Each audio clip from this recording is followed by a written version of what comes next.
Hello दोस्तों, नमस्कार। मैं हूं यशवंत दामले और आप देख रहे हैं यश मनी विज्ञान चैनल। यश मनी विज्ञान चैनल में आपका स्वागत है।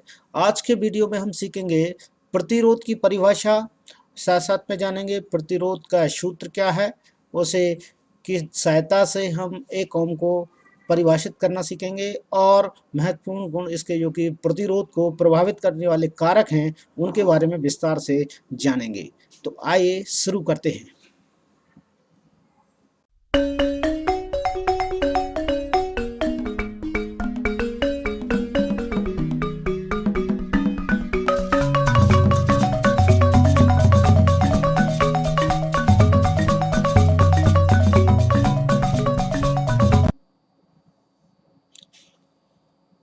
प्रतिरोध आज हम पढ़ेंगे। यहाँ लिखा गया है, देखिए प्रतिरोध।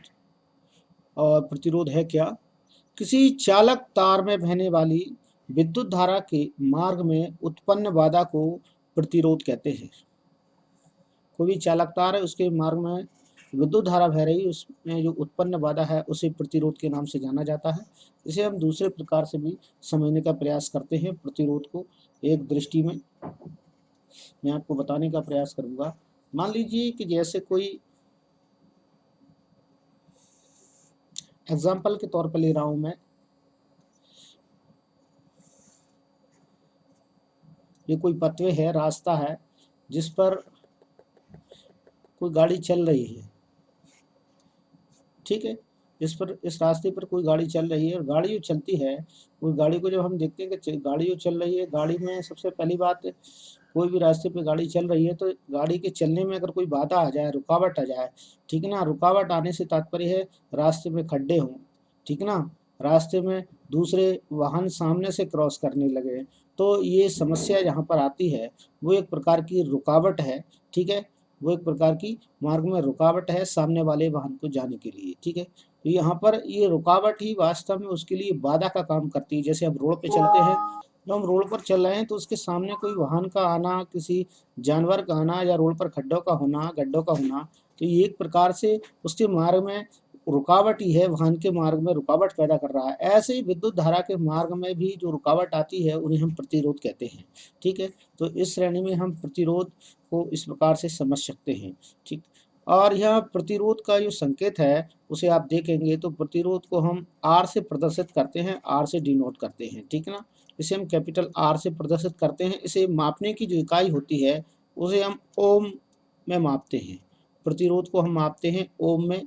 ठीक, ओम का संकेत इस प्रकार से आप बना सकते हैं, जो ओम का संकेत है इसे आप इस प्रकार से बना सकते हैं। प्रतिरोध को ओम में मापा जाता है, ओम का संकेत ये है। ठीक, अब हम देख लेते हैं ओम का जो मान होगा वो किस प्रकार से आएगा। सबसे पहली बात, ओम का नियम हमने लिखा था। ओम के नियम में हमने देखा था कि यहाँ पर भी समानुपाती आई जो हो रहा था मान, ये देखिए, ये हमने कल देखा था ओम के नियम में।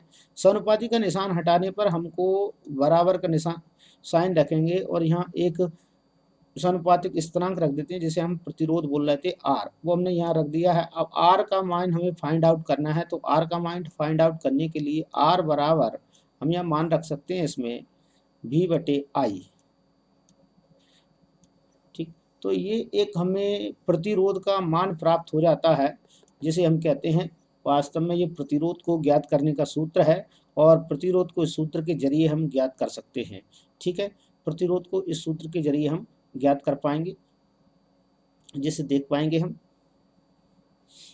यह हम ध्यान देने योग्य बात बताते हैं आपको, प्रतिरोध को किस प्रकार से ज्ञात कर पाएंगे। तो वो सूत्र ये है जिसमें आर बराबर, हम इसको परिभाषित भी करेंगे एक ओम को। यहाँ पर देखिए, प्रतिरोध का मान एक ओम यहाँ रख दें हम, क्योंकि ओम में हम इसे मापते हैं, तो एक ओम यहाँ हम लेंगे। ठीक, बराबर का साइन लगाएंगे। फिर इसके बाद वी वोल्ट विभवांतर है, तो विभवांतर को हम लिखेंगे यहाँ 1 वोल्ट, इसका विभवांतर ले लेंगे हम। यहाँ पर 1 वोल्ट ले लिया गया है। ठीक, फिर इसके नीचे हमें यू लेना है, देख लेते हैं, हमें नीचे एम्पियर लेना है, विद्युत धारा लेना है। तो आई में यहाँ पर 1 एम्पियर ले लेता हूँ विद्युत धारा, यहाँ पर 1 एम्पियर मिलूंगा। ठीक है, अब इसको हम किस प्रकार से परिभाषित करेंगे एक ओम को, वो हम यहाँ देखेंगे। देखिए, एक ओम को परिभाषित करने के लिए जरूरी है कि इन सब चीज़ों का होना बहुत ही जरूरी है। तो देख लीजिए कि यदि कोई चालक तार है, मान लीजिए कि ये एक चालक तार है, इसके दो सिरे हैं, बिंदु ए और बिंदु बी।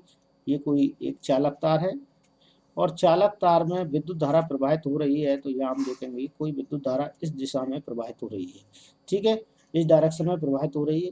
तो यहाँ पर हम देख रहे हैं विद्युत धारा आई इसमें प्रवाहित हो रही है। यदि किसी चालक तार में प्रवाहित होने वाली विद्युत धारा का मान यदि 1 एम्पियर है और उसके चालक तार के सिरों पर उत्पन्न विभवांतर 1 वोल्ट है, तो विद्युत धारा के मार्ग में उत्पन्न बाधा या उत्पन्न प्रतिरोध का मान 1 ओम होगा। हम इस प्रकार से इस परिभाषा को लिख सकते हैं, ठीक है।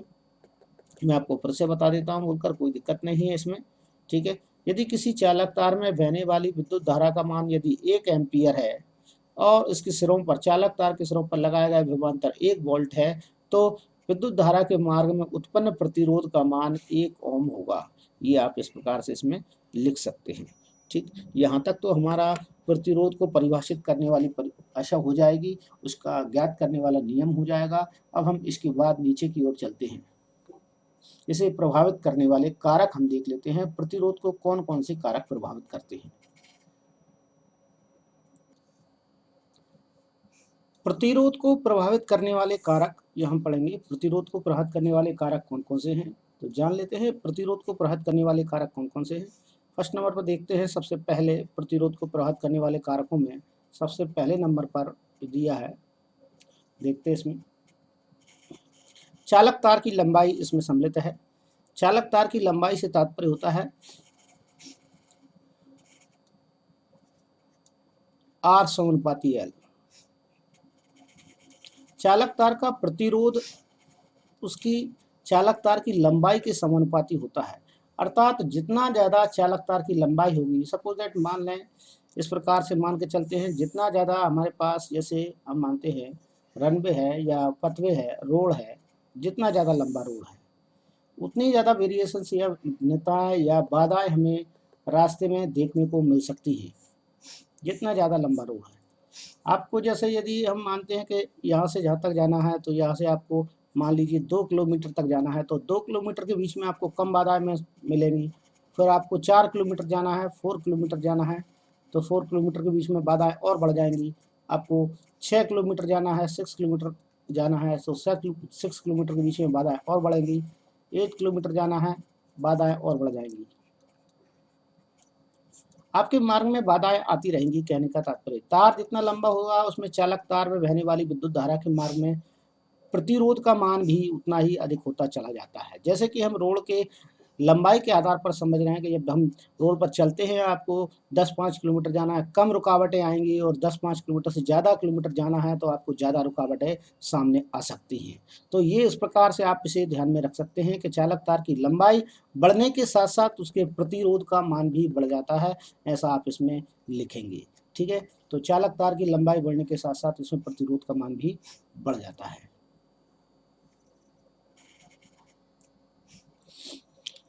यहाँ मैंने लिख दिया है कि चालक तार की लंबाई बढ़ने के साथ साथ उसके प्रतिरोध का मान भी बढ़ जाता है। यहाँ पर आप देख पाएंगे, यहाँ पर ये लिख दिया गया है कि चालक तार की लंबाई जैसे जैसे बढ़ेगी उसके प्रतिरोध का मान भी बढ़ता जाता है, ठीक।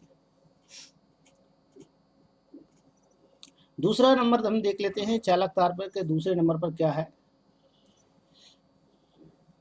सेकंड नंबर पर बात करेंगे हम, सेकंड नंबर पर, तो सेकंड नंबर पर यहाँ हमारे सामने है, और प्रतिरोध का मान चालक तार के अनुप्रस्थ काट के क्षेत्रफल का व्युत्क्रमानुपाती होता है, 1/a। यहाँ पर लिखा है मैंने, यहाँ देखेंगे आप, ये लिखा गया है 1/a, R बराबर 1/a, अर्थात चालक तार का प्रतिरोध का मान चालक तार के अनुप्रस्थ काट के क्षेत्रफल के व्युत्क्रमानुपाती होता है। ये क्या है व्युत्क्रमानुपाती होने का तात्पर्य, मैं इसे दूसरे शब्दों में आपको बताने का प्रयास करता हूँ। चलिए, यहाँ आप देखेंगे कि एक प्रकार से ये एक रनवे है, रोड है, रास्ता है या पथ है, जिसे आप जानते हैं। यह मैंने बनाया गया है मेरे द्वारा। और यहाँ पर देखिए कि यहाँ पर कोई गाड़ियाँ इस प्रकार से चल रही है, ये सिंगल रास्ता है, इस पर गाड़ियाँ चलती हैं, वन वे है। यहाँ देख पाएंगे वन वे पर कोई भी वाहन सामने से भी आ सकता है, वो क्रॉस कर सकता है, तो आपको आने में और जाने में तकलीफ हो सकती है। थोड़ा आपको गाड़ी की स्पीड धीमी करना पड़ेगी, रुकना पड़ेगी, चलने में परेशानी हो सकती है क्योंकि सकरा रोड है। इसी प्रकार से यदि मैं चाहूँ कि यहाँ पर रोड का, देखिए ये आपका फर्स्ट नंबर का था, अब ये मैं बता रहा हूँ आपको सेकंड नंबर का।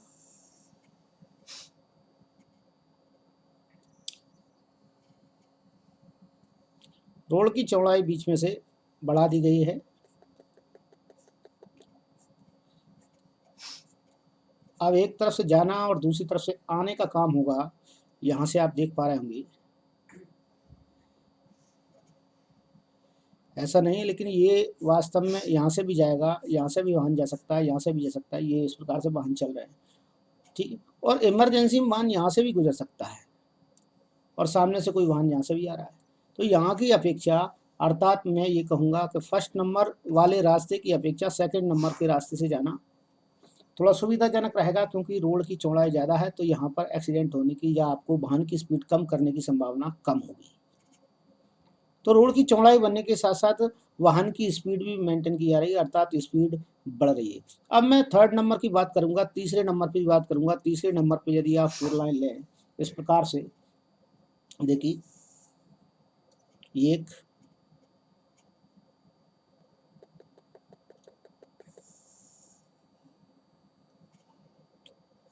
और दूसरी लाइन ये, यहाँ देख पाएंगे आप किस प्रकार से वाहनों का आवागमन हुआ। ये 4 लाइन मैंने यहाँ पर आपको बनाया, इस प्रकार से यहाँ दिख रहा होगा, देखिए ये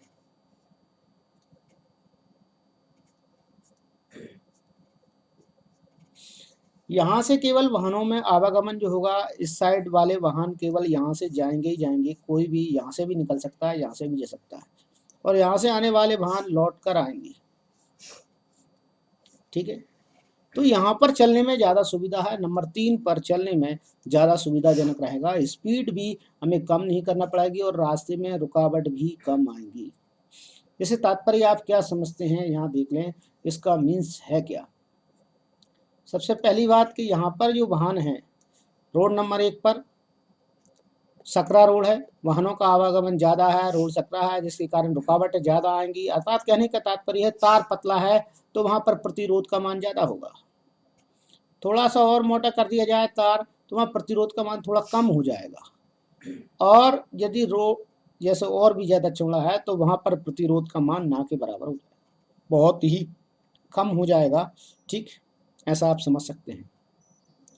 जैसे जैसे चालक तार की मोटाई बढ़ती जाती है, अर्थात उसकी अनुप्रस्थ काट का क्षेत्रफल बढ़ता जाएगा, चालक तार के अनुप्रस्थ काट का क्षेत्रफल यदि बढ़ता चला जाएगा तो वहां पर प्रतिरोध का मान भी कम होता चला जाएगा। आपको ये बात नोटिस करना है, ध्यान रखना है। ये मैंने रोड के ऊपर आपको एग्जांपल बताया, उसी के आधार पर आप समझ सकते हैं कि किस प्रकार से ये काम करेगा। प्रतिरोध का मान चालक तार के अनुप्रस्थ काट पर निर्भर करता है। जैसे जैसे चालक तार के अनुप्रस्थ काट का मान बढ़ता चला जाएगा और प्रतिरोध का मान घटता चला जाएगा, और यदि अनुप्रस्थ काट का मान कम होता है तो चालक तार के प्रतिरोध का मान बढ़ जाएगा। आप इसे उत्तर में भी फाइंड आउट कर सकते हैं, जैसे कि आर का मान यहाँ हमें ज्ञात करना है। यदि एक प्रतिरोध अनुप्रस्थ काट क्षेत्रफल का मान यदि मैं बढ़ाकर लिख दूं, 1 से 2 कर दूं, एक की अपेक्षा मैंने 2 ले लिया, 2 मान ले लिया, तो यहाँ आपको 0.5 प्रतिरोध का मान। यदि आर का मान, यहाँ पर ए का मान यदि मैं आपको 4 ले लेता हूँ तो देखिए 0.25 कम होता जा रहा है। आप ये समझ पा रहे हैं कि ये मान धीरे धीरे कम होता जा रहा है। जैसे ही ए का मान बढ़ता चला जाएगा, अनुप्रस्थ काट का मान बढ़ता चला जाएगा, प्रतिरोध का मान धीरे धीरे धीरे कम होता चला जाएगा। इस प्रकार से आपको समझना। देखिए यहाँ लिखा गया है कि चालक तार के अनुप्रस्थ काट के क्षेत्रफल का मान बढ़ने से उसके प्रतिरोध का मान कम हो जाता है और क्षेत्रफल का मान कम होने से उसके प्रतिरोध का मान बढ़ जाता है। यहाँ पर आप ये देख पा रहे हैं। तो ये दूसरा नियम इसका है, प्रभावित करने वाला कारक है, जिसे आप इस प्रकार से इसमें लिख सकते हैं, ऐड कर सकते हैं। ठीक है, अब हम चलते हैं तीसरे कारक पर, प्रभावित करने वाले तीसरे कारक। प्रभावित करने वाला तीसरा कारक यहाँ पर आपको मिलेगा तापमान। तापमान सीधे सीधे प्रतिरोध के समानुपाती होता है, जिसे आप देखते हैं कैपिटल टी यहाँ पर लिखा गया है। ठीक है, तो तापमान सीधे सीधे प्रतिरोध के समानुपाती होने से तात्पर्य है कि यदि ताप का मान बढ़ने के साथ साथ प्रतिरोध का मान भी बढ़ जाता है। ऐसा हम जानते हैं कि ताप का मान बढ़ेगा तो प्रतिरोध का मान भी बढ़ जाता है। ताप का मान बढ़ने से प्रतिरोध का मान बढ़ने से तात्पर्य है, मैं फिर वही रोड का एग्जांपल आपको देना चाहूँ तो आप उसे देख सकते हैं, समझ सकते हैं कि यदि कोई भी रास्ता है, पथ है, और ये वास्तव में मान लिया जाए ये रास्ता, जो भी रास्ता है और जिस पर कोई भी पथ चल रहा है या गाड़ी वाहन मोटर वाहन चल रहे हैं, और यहाँ पर यदि बाई चांस धोखे पर मान लिया जाए कि टेम्परेचर 60 डिग्री सेल्सियस इस रोड पर टेम्परेचर हो जाए, तो इस पर वाहन चलना बहुत ही कम हो जाएंगे, रुकावट आने लगेगी, वाहन चलना बंद हो जाएंगे, धीरे धीरे वाहनों की संख्या कम हो जाएगी, क्योंकि यहाँ पर प्रतिरोध काम कर रहा है। टेम्परेचर बढ़ गया है तो उस रास्ते पे चलना कठिन हो जाएगा। स्वाभाविक है, एक गर्म लोहे की पट्टी पर आपसे कहें चलने की तो आप नहीं चल पाओगे, यदि वहाँ टेम्परेचर कम है तो आप उस पर आसानी से चल सकते हैं। तो सीधी सी बात है, ऐसे ही विद्युत धारा के मार्ग में होता है। यदि तार बहुत ज़्यादा गर्म हो जाता है और उसमें तापमान यदि ज़्यादा अधिक है तो चालक तार के प्रतिरोध का मान भी बढ़ जाएगा। ठीक है, तो आप इस प्रकार से ध्यान रखें। नंबर 3 क्लियर है, चालक तार का ताप का मान बढ़ने के साथ साथ प्रतिरोध का मान भी बढ़ जाता है। यहाँ पर आपको मैं लिख देता हूँ, ताप का मान बढ़ने से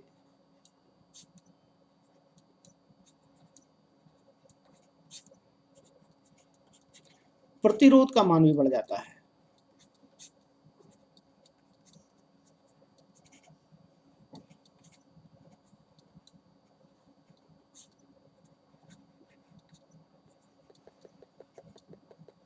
बढ़ता है, ताप का मान बढ़ने से प्रतिरोध का मान भी बढ़ता है, ये हमने देख लिया है। अब हम देखेंगे चौथे नंबर का कारक, प्रभावित करने वाले कारक, ये देख लेते हैं।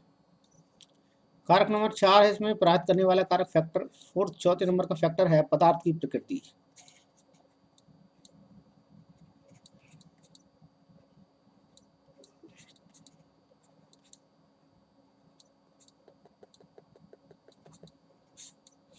पदार्थ की प्रकृति किस प्रकार से चालक तार के प्रतिरोध को प्रभावित करती है, क्योंकि हम जानते हैं चालक तार के जो भी चालक तार हैं वो अलग अलग प्रकार के होते हैं, अलग अलग तरीके से बने होते हैं। कोई ए कैटेगरी का बना है, कोई बी कैटेगरी का बना हुआ है, ठीक है, कोई सी कैटेगरी का बना हुआ है, ये हम देख लेते हैं ऐसे, कोई बी कैटेगरी का बना हुआ है, कोई सी कैटेगरी का बना है, मतलब अलग अलग धातुओं से बने होते हैं, इसीलिए उनकी प्रकृति भी कैसी होती है, भिन्न भिन्न होती है। इसे हम विभिन्न लिख देते हैं, ठीक ना।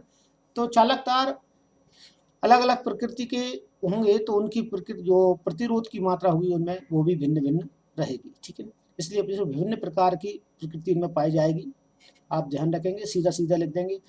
चालक तार कि पदार्थ की प्रकृति भिन्न होने के साथ साथ उनके प्रतिरोध का मान भी भिन्न भिन्न होता है, आप ऐसा लिख देंगे तो उसमें काम हो जाएगा। चलिए आगे।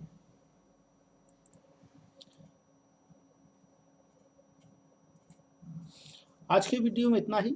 मैं हर बार की तरह कहना चाहूँगा कि यदि आप मेरे चैनल पर नए हैं और अब तक आपने मेरा चैनल सब्सक्राइब नहीं किया है तो प्लीज़ सब्सक्राइब कर लीजिए। आपको इसी क्रम में आगे वीडियो मिलती रहेंगी लगातार कंटिन्यू, और